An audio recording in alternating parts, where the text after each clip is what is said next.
You can convince yourself that one more cupcake is okay. You can convince yourself that you need to put in another 3 hours at the office. You can convince yourself that divorce is a good idea because you're misaligned with your spouse. When you are working with highly effective, highly intelligent people, they can justify and play the mind games to their own demise every day of the week. Are you a busy professional who's crushing it in your career or in growing your business, but you're struggling to lose weight and transform your body while fitting in your social life as well as your work obligations? If the answer is yes, well, let me help you get into the best shape of your life while thriving in your business. Go to legendarylifepodcast.com/apply and schedule a 15-minute strategy call with me today. What's up, my friend, and welcome back to the Legendary Life Podcast. I'm your host, Ted Rice, health expert and coach to entrepreneurs and busy professionals. Today, we have a special guest on the show. His name is Sean McCormick, and he is a life coach specializing in career, relationships, and optimization. Sean works with masters in their field to up-level their performance through classic coaching exercises, out-of-the-box techniques of NLP and more. He has experience with individuals, entrepreneurs, startups, venture capital funds, professional athletes, and students. He's also a keynote speaker and host of the Optimal Performance podcast. But today, I want to share with you about how I connected with Sean. Sean and I met on Twitter after I wrote a little mini viral thread, which is a series of tweets if you're not on Twitter much. And Sean reached out to me, said it really made a difference for him and invited me to his show. And after being on his show, I realized that having him on my show was going to be a benefit to you. And we get into a lot. We talk about how high performers can match their lifestyle and personal achievements with their business success, because so many people out there feel like, no, I have to sacrifice my health. I have to sacrifice my relationships to build my business. There's no other way. But that's not true. That's a low standard and suboptimal strategies. That's what that is. So we're going to get into how to live a life in alignment with your core values, to be more effective, to connect more deeply with those you love, all while being a success in your career or running your business. And we also get into a little bit of a talk about psychedelics. Now, if you've been listening to my show, I've shared my own personal experience with psychedelics. I don't think that they're for everybody. I don't think that you need to do them.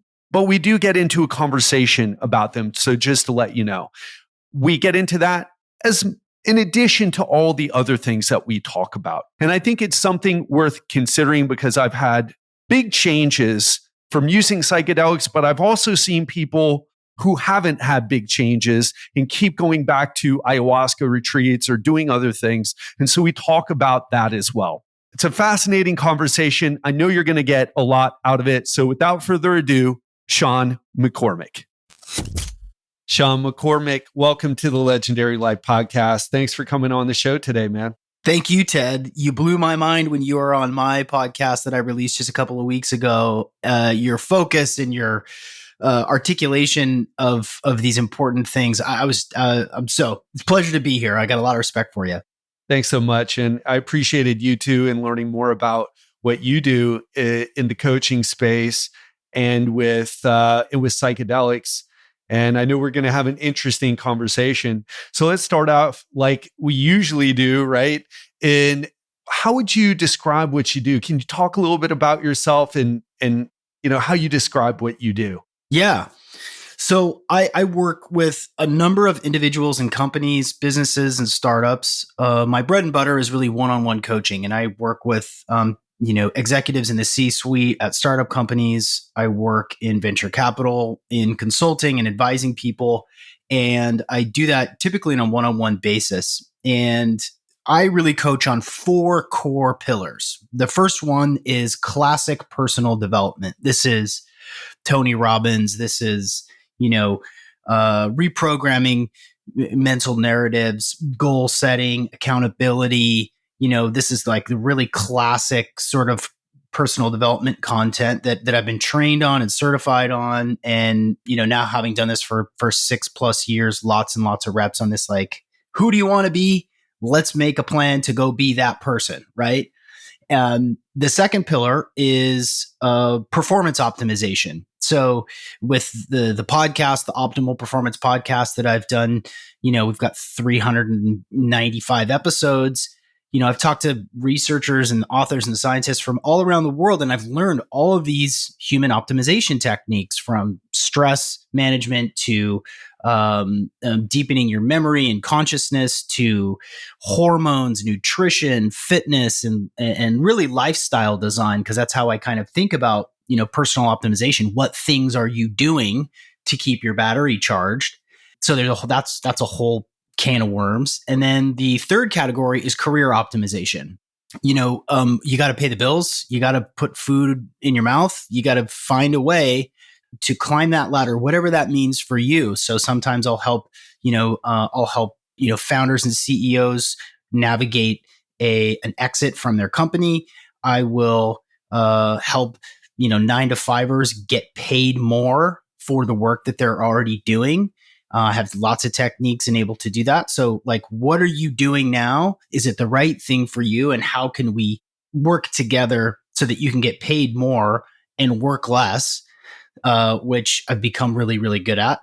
And then the fourth category, the fourth pillar of my coaching offering is spiritual development. And for a lot of people, that kind of makes them like cringe a little bit, because they're like, I don't know why this white guy is talking about spirituality. Where are your beads, man? Yeah, right. Exactly. Right. I don't have dreadlocks.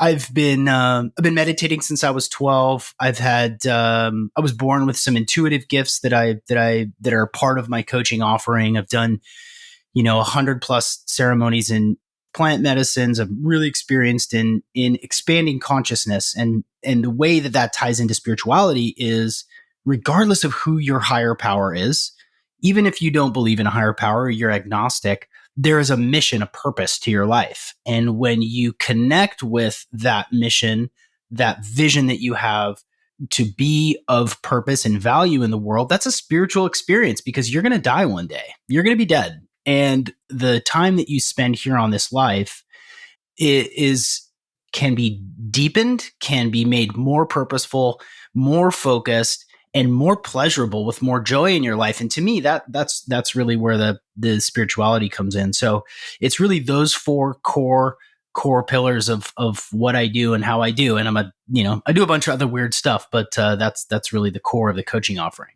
Love the way you describe yourself, and it seems like you've had a lot of thought about it.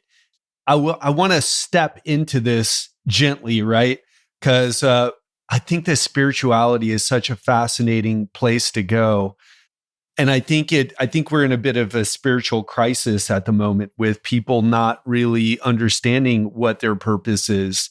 I want to talk first, though, about the classical personal development. People now, man, I feel like it's the worst. It's the best time to be alive. You're less likely, if you're living in the modernized Western society. If you're in, I'm in Lisbon right now. You're in Seattle. Like, our chances of getting into some violent conflict it's just not exist. Like, we're in a very safe time. Yeah. At the same time, though, it doesn't feel that safe, and everybody feels like, especially in the States, they're a bit on edge. And then when we think about that, it's like everybody's doom scrolling on social media and talking about how the world's, going in a certain direction that's in a negative direction. And it's like, well, wait a minute. What are you trying to do here? So my question to you is, how can you talk a little bit about maybe a person you helped who is struggling with these classical personal development challenges, and how you help them to change? Yeah, for sure. A really good place to start is to understand what your values are. What's most important to you in your life, right? Is it achievement? Is it money? Is it legacy? Is it lifestyle? Do you want is authenticity important to you? What are your values? And a lot of people have never thought about that. Like, what's the most important thing to you in your life? Are you living in alignment with the things that are most important to you? Do you say that you're really family oriented, but you really only see your children for 2.5 hours a night after you get home from work, I before they work go to bed? 100 hours a week for my family. Exactly right. Like that it takes Then I sometimes. come home and drink a bottle of wine because Yeah. I'm trying to relax from working so hard for my family. Exactly right. Right. You put a screen in front of your children when they ask you hard questions, because you just don't have the energy for it. Right. Like, you spend all Sunday watching football, drinking light beers, and you say that you're a family man. Well, bullshit. No, you're not. Your actions, your behaviors don't match with what you say your values are. And a lot of the values that we think that we have are sort of gift wrapped by culture. And I'm a big fan of Terence McKenna, who is one of the forefathers of this, the psychedelic movement from the 60s and 70s. And he says that I do a decent Terence McKenna impression, and he says, culture is not your friend. And it's true. Culture is not your friend. And if your values are spoon fed to you by the television or Netflix or YouTube or even podcasters like you and me, then you're not living authentically. So oftentimes, understanding really early in the coaching process what your values are, and being honest with yourself, and having a coach, like, you know this just as well as I do, like, it sometimes takes someone that you hire to bring you in to help you really understand yourself. And values is a good place to start. Another really good place to start is with an exercise that I call the life positioning system. And it takes a look at 8 core categories of your life, and you score it on a scale of 1 to 10. So this is money, health, fun and recreation, family, life purpose, spiritual development, romance and intimacy. There's an 8th, I forget what it is. And you score that on a scale of 1 to 10. Where are you right now with money? Where are you right now with health? Where are you right now with your family? The catch is you can't pick 7 because everybody picks 7. It's like, oh, it's pretty good. 7. It could be better, but it's better than a 6. It's a 7. So I don't let people choose 7 because it's a cop out. It makes you commit to either a 6 or an 8. And even that personalized subjective assessment of where you are in those 8 categories of your life will give you an idea of how you're doing. Like, oftentimes I work with, really highly effective people. Oftentimes money is great. Sometimes their family is great because they're well cared for with lots of resources. Oftentimes their health is not great, not sleeping very well, maybe some extra pounds. And oftentimes that sort of same archetype person, male or female, is usually struggling with relationships. Romance and intimacy is usually further down in the score because, again, they're working really hard and making lots of money. And so when you do a subjective assessment of where am I right now in my world, right? How am I doing? And if my money and my family are 8s, but my fun and recreation is a 2, and my life purpose is a 3, well, then maybe there's some work to be done around those things. And that's one of a whole binder full of different exercises that I do with people to help you understand really honestly and authentically where you are in your life. And I'll add a little bit more to that. Another really valuable exercise is for people to go on what I call I built a program around it, but it's really like a dopamine fast. Mm-hmm. The doom scrolling that you talked about, which everybody does in one way, shape, or form. What that does is it is signaling in your brain, I need another hit. Just like snacking, right? I need a little glucose bump. I need some Cheez-Its. I need a muffin at 2 or 3 in the afternoon. I need that little hit, a little pick me up. And when you take a moment away from social media, from media in general, when you limit your screen usage like by a lot for 2 weeks, I built a program called the Full Moon Reset, where you have a half sidereal cycle. Sidereal just means moon phases. When you go Okay. from no moon, which is a new moon, no moon in the sky, to a full moon, it's basically 15 days. And within that 15 days, you're not getting those same dopamine hits. And so instead, you're playing cards with your family, you're going for walks, you're journaling, you're playing guitar, you're not watching Netflix or whatever your platform of choice is. Journaling is a part of that. Cutting out sugar is a part of that. No alcohol, no cannabis, no sex, no drugs, no rock and roll, to kind of reset your sort of dopamine receptors. And at the end of this 2 week period, when you've been journaling a lot, you've been thinking about your life a little bit, you've been connecting with your family a little bit more, maybe even called your mom to check in and say hi to your mom. What that does is you get more in touch with who you really are, outside of culture, outside of dopamine, outside of entertainment. You know, that feeling that you had when you were like maybe 15 or 16 and the world was exciting and interesting before alcohol played a part in your life, right? Before, sex and, chase and tail was like a big motivator for you.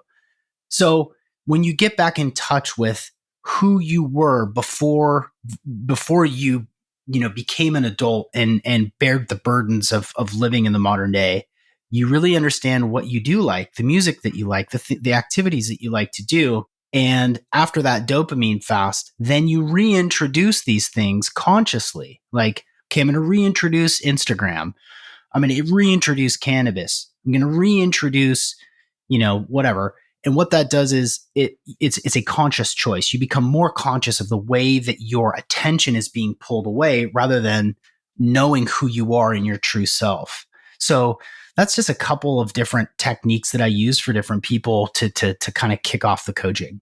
I want to talk more about this dopamine fast because we're in a time where focus is more important than, I think, intelligence, important than maybe anything, right? Like you can have so many good ideas. You can have an IQ of 3,000.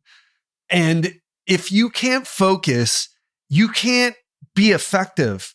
And, I grew up watching my dad. He was an attorney, had his own business, a little bit of a long story that I won't go into, but he had his own business eventually after leaving a law practice. And I saw the beginnings of this whole culture distraction machine where, he used to read the paper and then all of a sudden it was the 24-hour news channels. And then now in our time, it's Twitter, it's Facebook, it's Instagram, it's Netflix with like, hey, the next episode starts in 5, 4, 3. Yeah. Oh, well, might as well watch a new one, right? And Netflix, the CEO even said their main competition is sleep. It's not Hulu or Disney Plus, it's sleep, God. right? And so I like capitalism. I don't think there's anything wrong with it as an idea. I think that human beings, we found that people have a certain type of brain that if you feed it alcohol or really tasty food or keep it hooked with social media, that you just keep on going back to it and back to it and back to it. And that becomes a pattern that you develop. And then all of a sudden to not touch your phone becomes really tough. And I've even been in conversations with friends, only one friend actually, the dude just could not, and he's a smarter guy than me and runs his business, but he just can't put down his phone down. And he's obese. And so how can someone so smart get caught up in these habits that are ultimately self-destructive? What do you got to say about that? Well, you're right. It's created that way. The same way that Cheez-Its are designed to make you eat the whole goddamn box. The same way that TikTok moves so quickly that you can't help but just keep your eyes glued to the next video. I mean, oh yeah, like, TikTok, dude. I it's scary, man. I've seen grown men, people I love, like watch TikTok, sit down and watch TikTok for half an hour. And you can Mm. see their eyes get glossy and weird. And trying to have a conversation with someone after they've been that distracted by TikTok is nearly impossible. The depth of their perception is terrible. I You mean, got to start dancing, right? Or it's like, something. yeah, exactly. Put on a show. Keep their Exactly. attention. You got to put Hey, on a show to how keep their about this? attention. Does this get your attention when I do like a dance thing? Is that what I need to do to break through to you, bro? Yeah, it's designed that way. The same way that highly palatable foods are designed that way. And plenty of really intelligent people just get caught up in it. You know, it's designed in that way. It's designed in that way. And what do you find? And of course, right? Like people are just trying to have successful businesses. Sure. Like I'm trying to design my coaching and put out content in a way that makes people like, oh, I got to go hire Ted. Oh, wow, I had these amazing results with Ted. I'm trying to do a good business too. What do you see as like maybe even the deeper reason? I had Nir Eyal, author of Distracted, and he's written a couple other books, and he was talking about like the internal challenges. It's like, why are we distracting ourselves? What do you have thoughts on that? Yeah, we all have trauma, right? We all have trauma. We have these things. Either I'm a fan of Gabor Mate, and he talks about a capital T trauma versus a lowercase t trauma. We have a capital T trauma is like sexual abuse, physical abuse. A lowercase t trauma is something like your needs weren't met, your emotional needs as a child weren't met, and we all have that. Every single one of us experienced trauma. And so we turn to food, we turn to media, we turn to cannabis or sports cars or Coke or women or gambling to feed this need to self-soothe this trauma that we experienced as children. It's like this, it's a form of addiction to fill this hole that we have. So that is obviously not the work that I do. I don't help people process trauma. That's the work for really good therapists. And there's a lot of really bad therapists, but the really good therapists that are skilled help you process that trauma and understand yourself at a more deeper level. That's looking in the rearview mirror, right? Why am I like this way? Why do I have trouble, putting the fork down? Why do I have trouble going for a walk or making time for myself or just sitting still for a minute? Like being in a room, sitting quietly, sipping a cup of tea.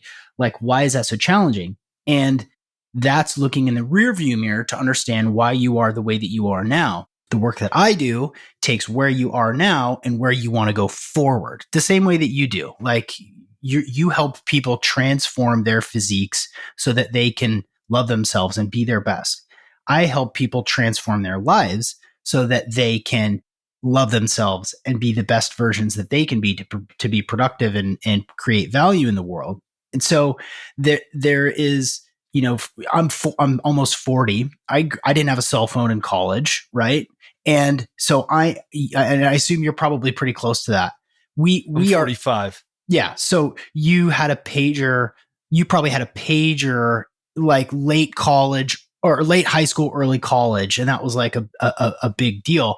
Well, kids nowadays, millennials and younger, I'm sort of like the oldest millennial here at 39, born in 1983. Like I didn't have personal screens as a kid, and I benefited from that tremendously. But now millennials and younger are so conditioned for that dopamine hit that I can't sit still. I've got to be entertained in some way. And that just builds and it creates these terrible habits that translate to, the abuse of alcohol, that translate to, overeating or not being comfortable in your own skin.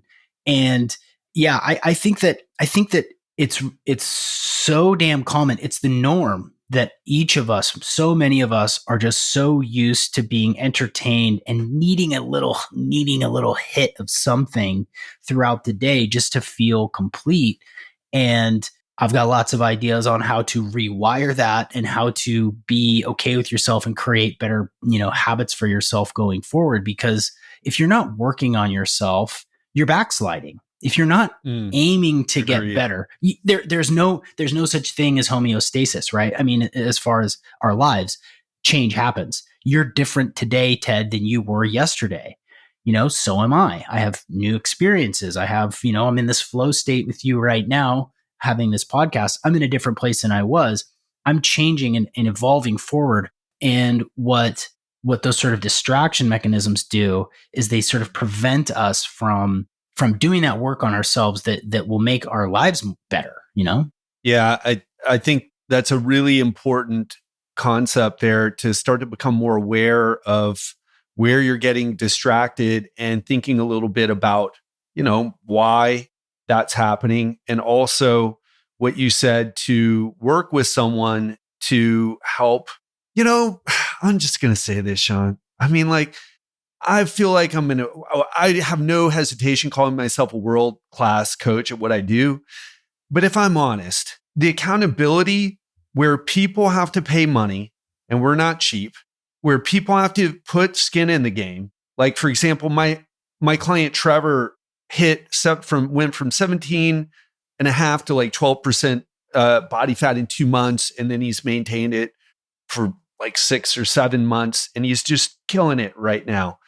And when I asked him, what was the hardest thing in the program for you? And he said, you know what? It was committing to doing it and putting skin in the game by investing financially. And I think of that, and I think about it's like a next level trick, like the dopamine fast you talked about. We have to almost play these games with ourselves to get the results that we want. You can't just, let me just stop scrolling social media.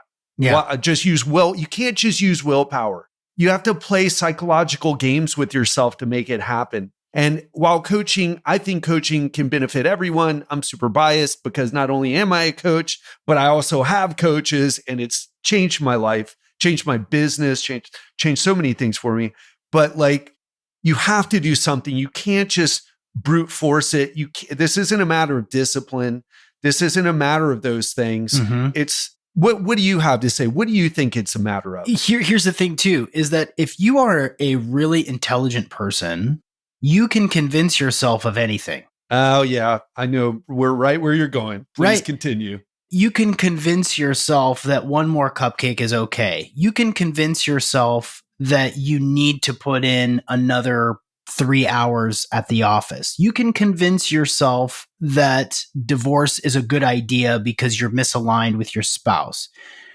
The same way that it's harder in the opposite direction. It's harder to convince yourself to have more discipline. So when you are working with highly effective, highly intelligent people, they can justify and play the mind games to their own demise every day of the week. And it takes someone oftentimes to call you out on your bullshit. It takes and someone who you have invested in, who you are spending time in, to say, you are fooling yourself.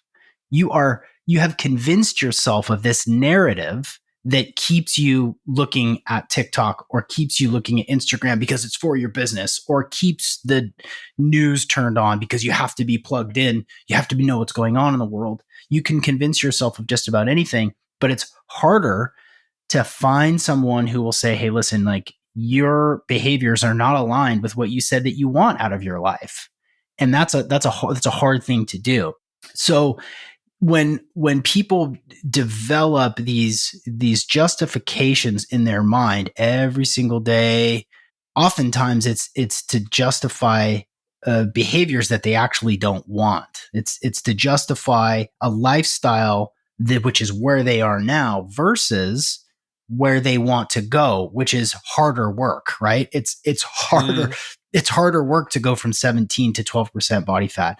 It's harder work to be okay around your family for 3 or 4 hours without looking at your phone. You have to develop these skills. You have to develop these tools if that's what you want. And it's not for me to say, it's not a value judgment to say like, you should be a family man, or you should be a, this gal, you should be a CEO. It's like, whatever you want is fine, but are you orienting towards it? And coaching has been transformative for myself, the same as you. Like, if you're a coach of any capacity and you've never worked with a coach, then you have no business being a coach. Like, A, because Agreed. you haven't invested in yourself. Yeah, B, you don't believe in it. you don't believe in it. You don't invest in it. You're not all in. And so I think that for people who understand and can think about, well, who were the people that helped me get to where I am in my professional life or in my sporting career? I worked with people who knew things I didn't, and that held my feet to the fire and said, no, you can do better. Let's do better together. Here's what we're going to work on. And that's super powerful. And like you, I have clients all over the world that oftentimes they come from the podcast because that's just the biggest megaphone that I have.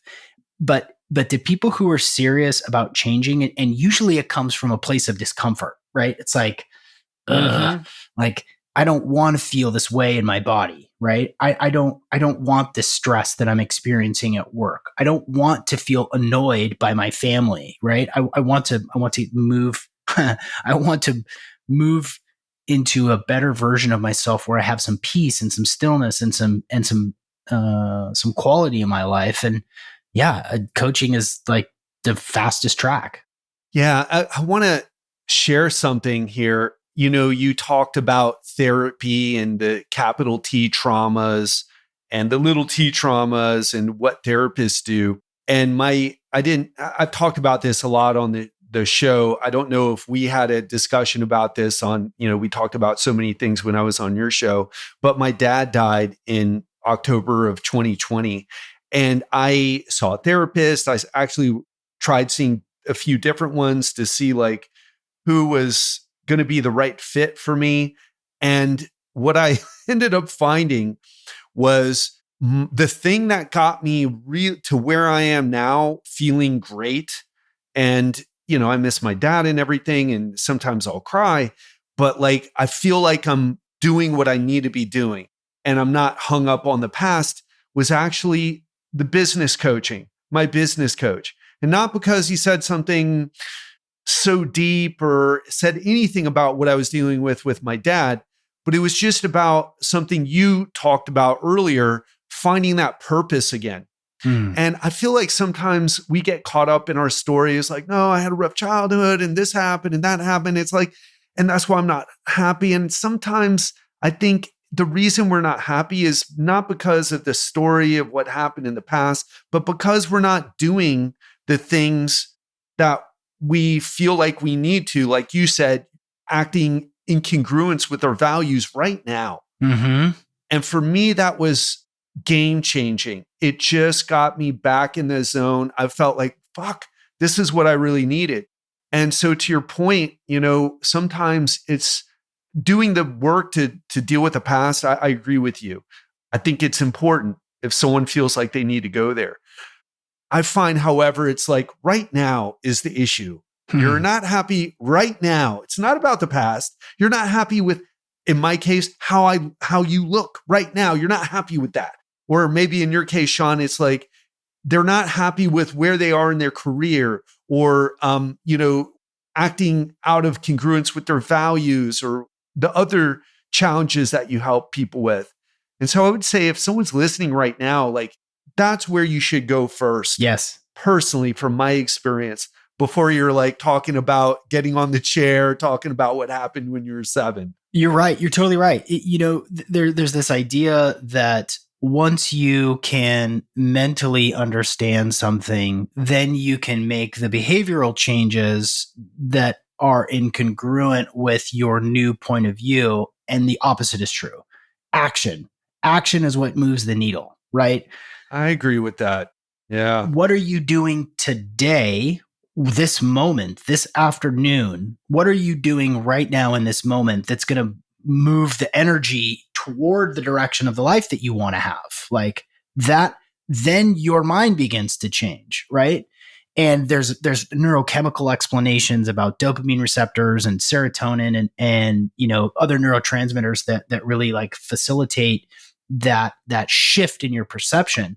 But it comes out of action. It's like, Tony Robbins talks about massive action. That's what moves the needle. Mm-hmm. Joe Dispenza talks about it too. Like the behavior change, the action toward the goal, whatever the North Star is. Maybe it's a CEO or VP position. Maybe it's just, $50,000 more dollars in salary. Maybe it's, a fulfilling romantic relationship. Maybe it's spiritual depth. Well, what are you doing? What can you do today to help orient toward that North Star, right?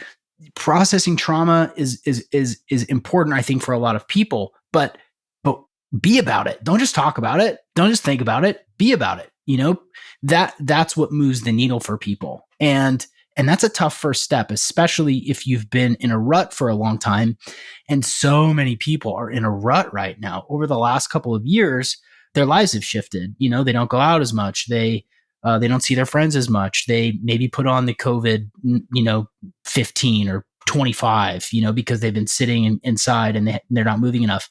So many people are stuck in a place that they don't want to be in, and they have a little hard time figuring out what that first step is. But even before that, you got to identify where you want to go. Like, who do you want to be when you grow up? Ask yourself that every single day. Who do you want to be when you grow up, right? What kind of 90-year-old do you want to be, right? Like, that starts today. And it feels good thinking about it, that you can actually affect that change now. Yeah. When you were talking about this, what came up for me was I was listening to Stephen Kotler's book, Stealing Fire. I think it was, I've read like a few from him, but I think it was Stealing Fire. And what he was saying is like the Shaolin monks from 2,000 years ago or 2,500 years ago, they got this idea, right? That you have to train through action, through practice, right? Meditation, Qigong, Kung Fu. I was just hanging out with a friend of mine who teaches all this stuff, by the way. So it's very fresh in the head. I don't do Kung Fu, but I do meditation. And I know you've been meditating since you were 12, right? Yeah. Yeah.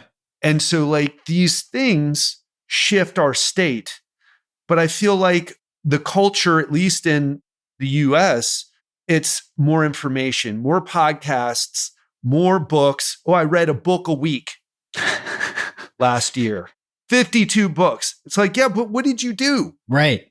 And maybe some people have done a lot, and if that's your case, awesome. But I think you have to really ask yourself, are you in a mode where you're just getting that again? Okay, so you're not watching people dance on TikTok or like the prank videos or whatever it is. And so you're instead, you've convinced yourself, because I've been here with this. So if you're listening right now, you're like, man, stop preaching, Ted. No, I've been here. We all have. We all have. No. And it's like, no, it's about taking action. And I even remember I was in my car. Have you ever read or listened to, I listened to it, I didn't read it, but The Art of War by Stephen. War of Art. War of Art. Yes. Yeah. Sorry. Not by Sun Tzu. Yeah, right. Right. By what's his name again? Stephen Pressfield. Boom. Stephen Pressfield. I knew I needed to study business ideas because I was caught in a rut of studying biomechanics, nutritional physiology, all these things that are, again, like you said, if you're an intelligent, you can be like, no, I have to learn more because, but in reality, I was maybe increasing my skill set or increasing the results of my clients more specifically, maybe a fraction of a percent, maybe 1% sometimes. What I really needed was to understand business better, to understand the customer experience better. But I had such resistance to making the behavioral shift. I was stressed out. I was struggling financially, even though I was driving like a BMW, you know what I mean?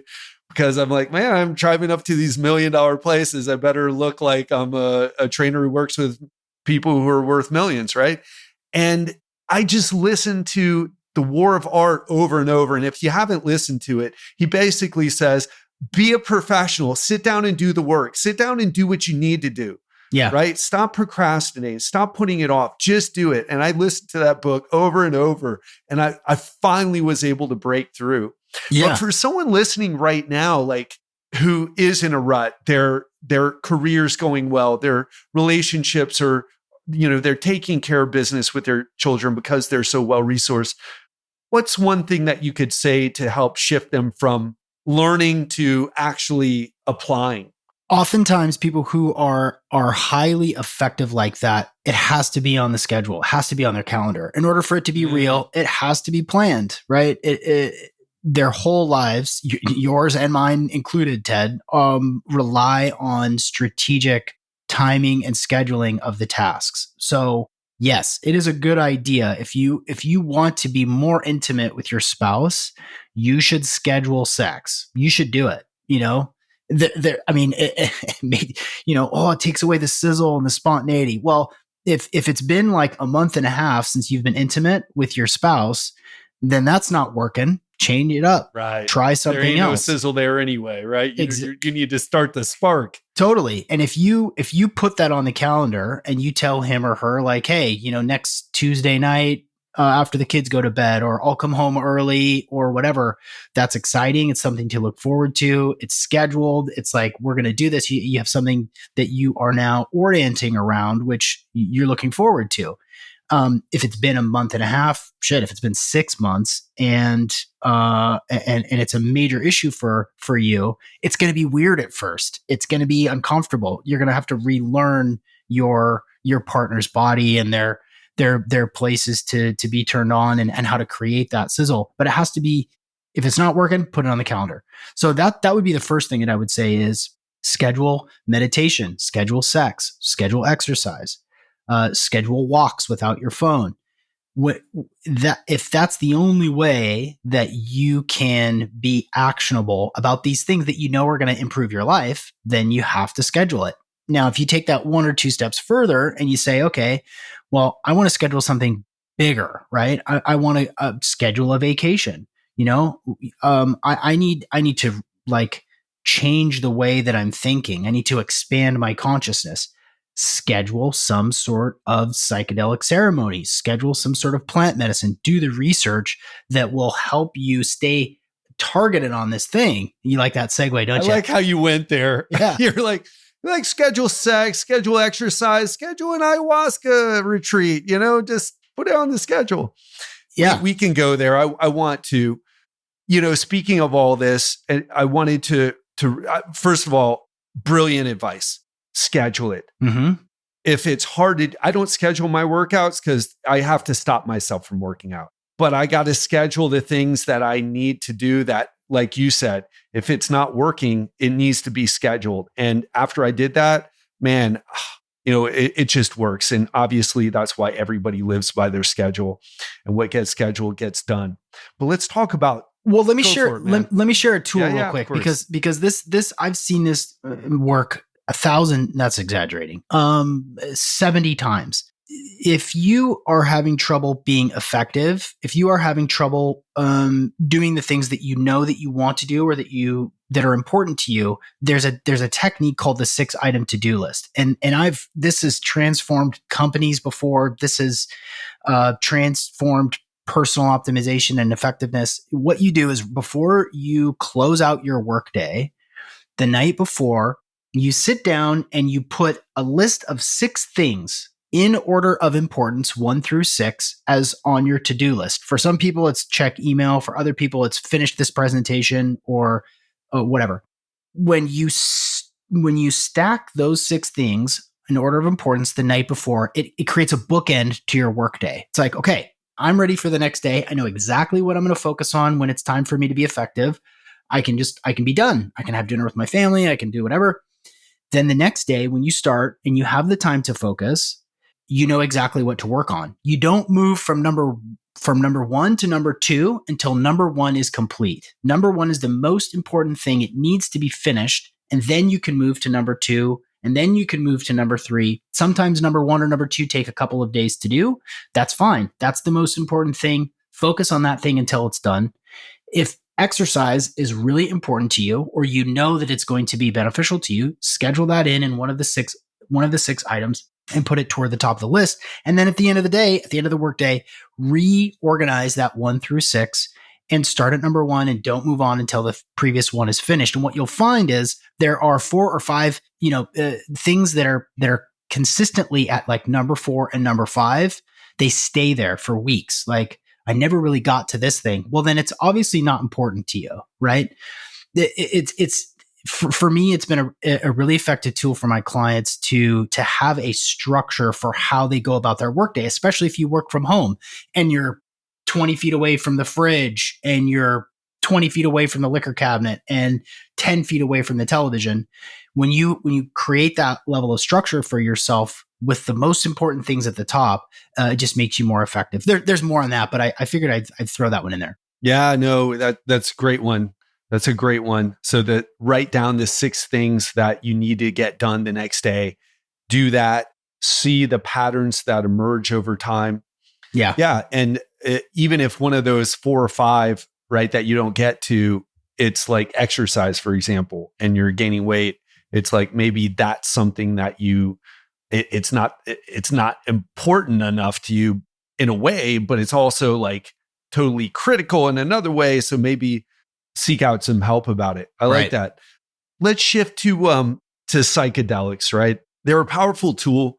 I feel like maybe the most powerful tool, at least that's accessible. Maybe if you go and live in a monastery in Tibet for a month or 6 months or a year, maybe that will be more life-changing. But in our culture where we've got so many responsibilities and family and work, and doing that is not something most people can do.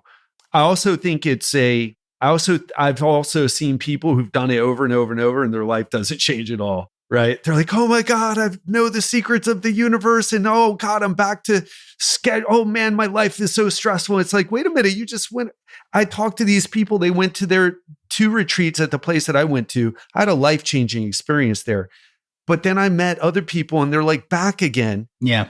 And, so talk a little bit about psychedelics. You guide people through it.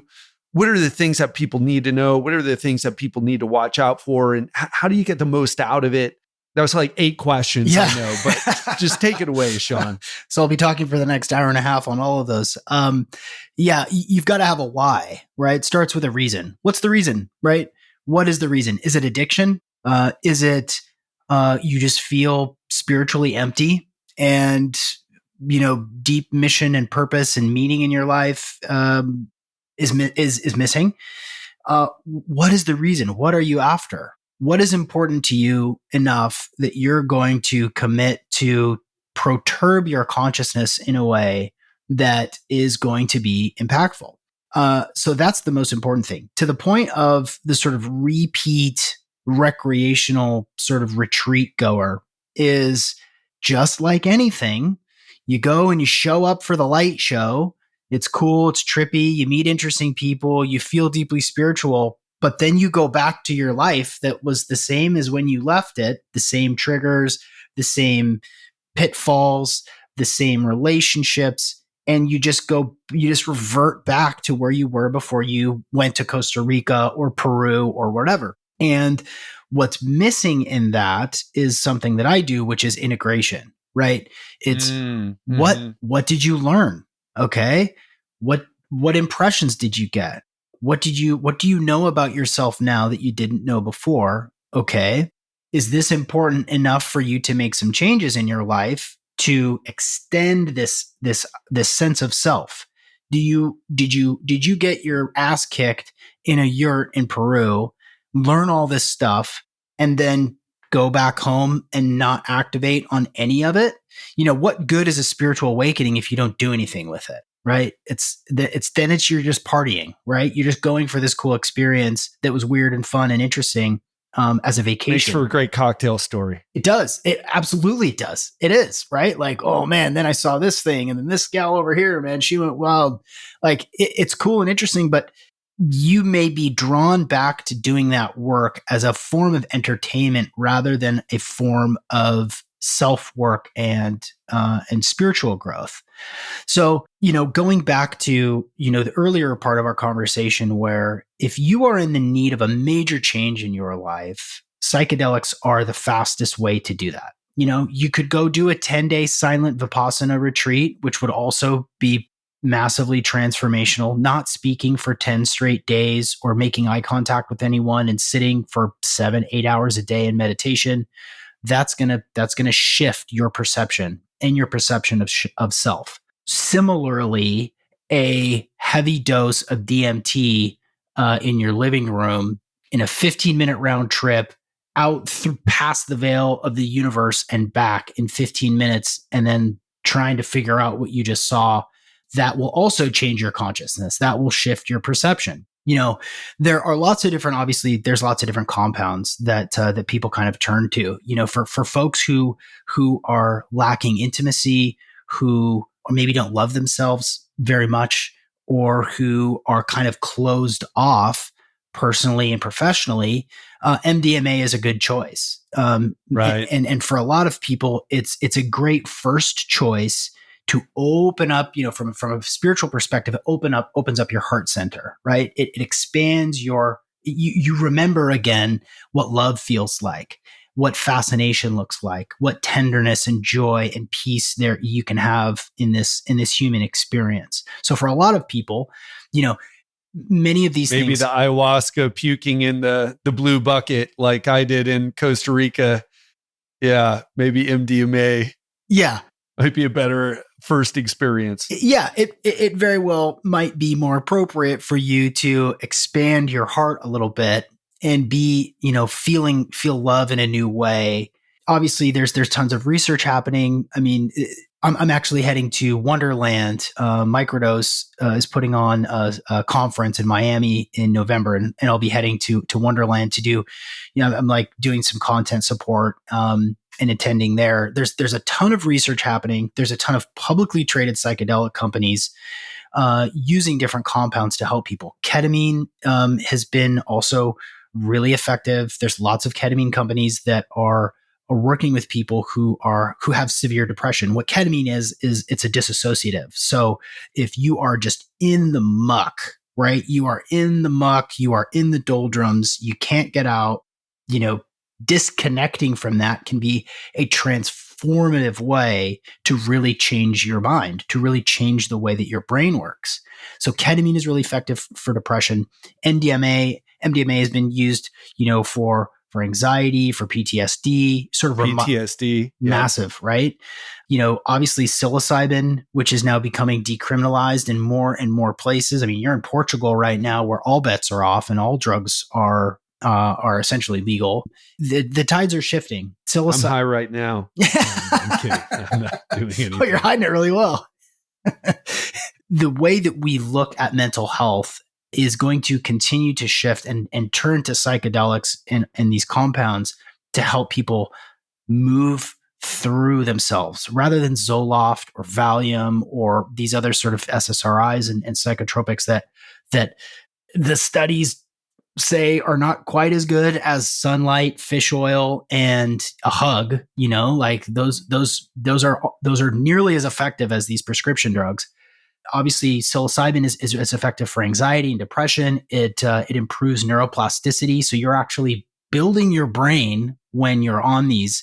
Whether it's a 5 dried grams in the dark to have between a 3 and 6 hour trip where you face some of your stuff, or through microdosing protocols where you're taking, sort of sub-perceptible amounts in different cadences. There's lots of different approaches to that. But really the point is that they are powerful tools and the tide is shifting. And if you are in need of something, or if you are in want of something that is going to quickly shift you out of your default mode, psychedelics are really powerful.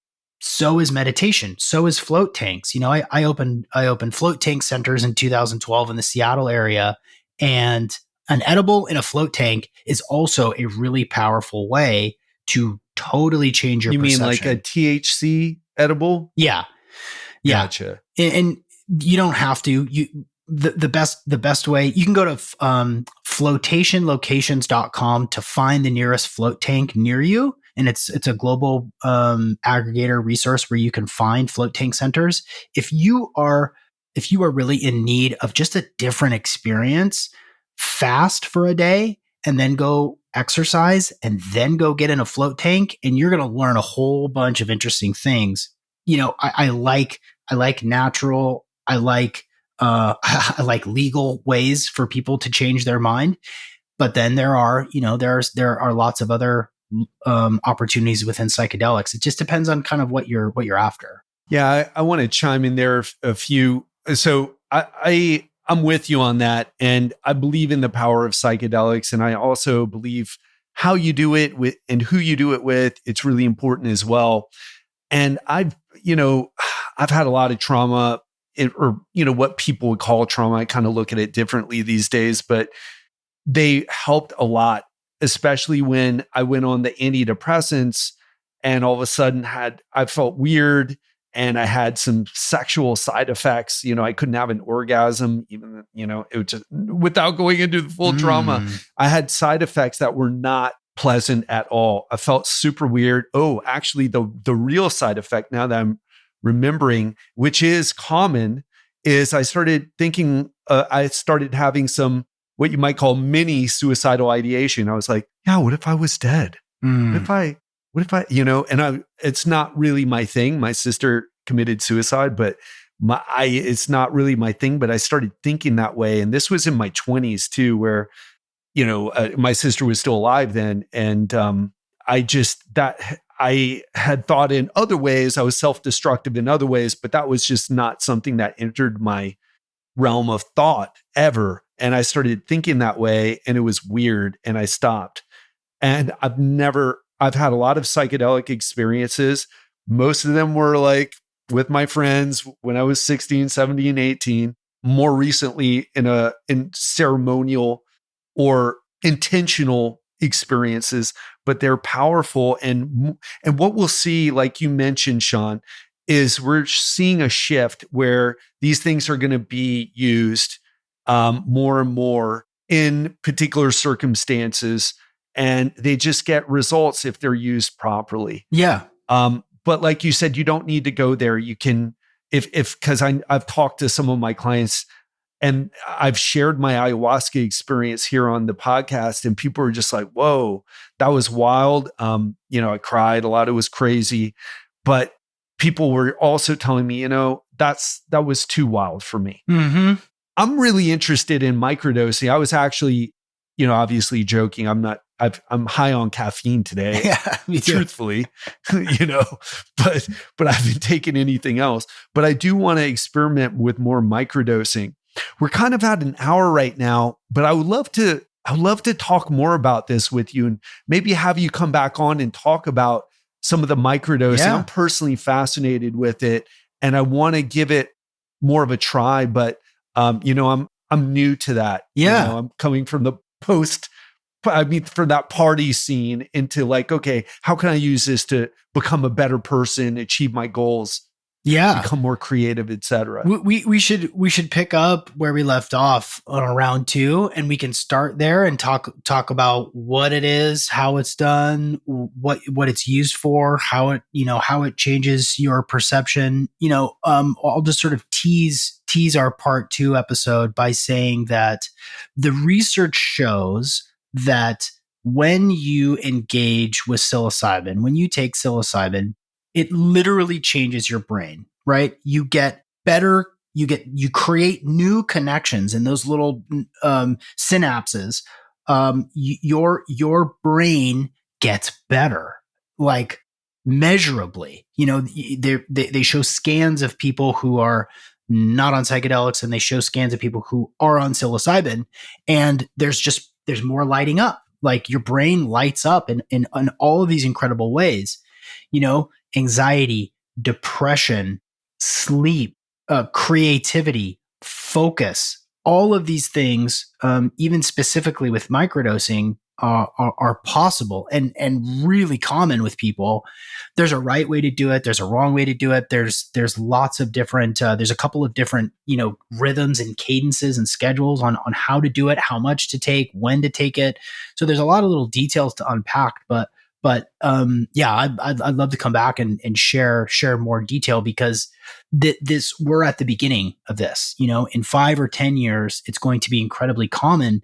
And, talking about it like this on a platform like this, I think really helps move the needle and help people become aware of these powerful tools that are going to be common, soon. Yeah. Well said, Sean.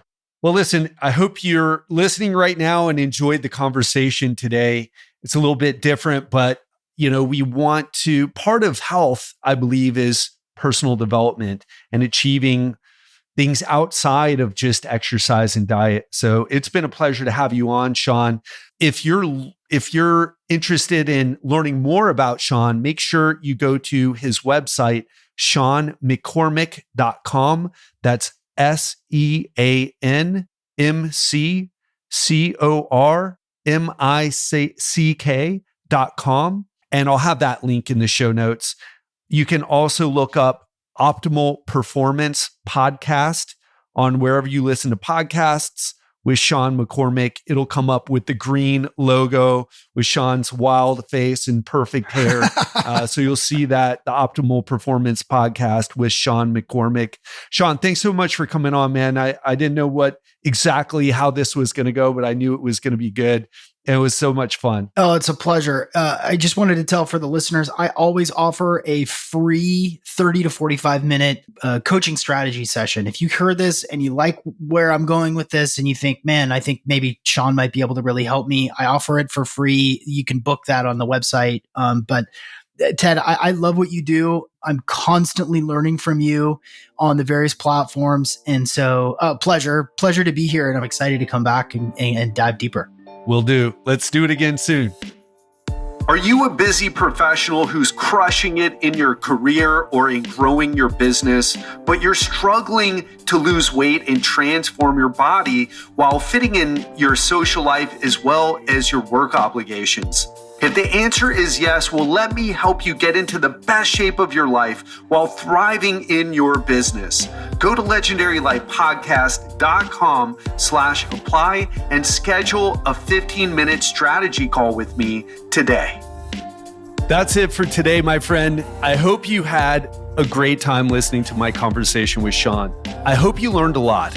And what I want to challenge you with is, what can you take from today's interview and apply it in your life? How can you take the information that was shared today and make it actionable? That's the big challenge. I want you to develop a habit of getting information in your mind and taking action on it. That will up-level your performance, your experience, your success in life. So it was a real pleasure talking with him, and it will be fun to have him back on the show once I maybe fool around with a little bit of microdosing and other things that we talked about. But until then, we're going to meet on Friday for another TED Talk episode.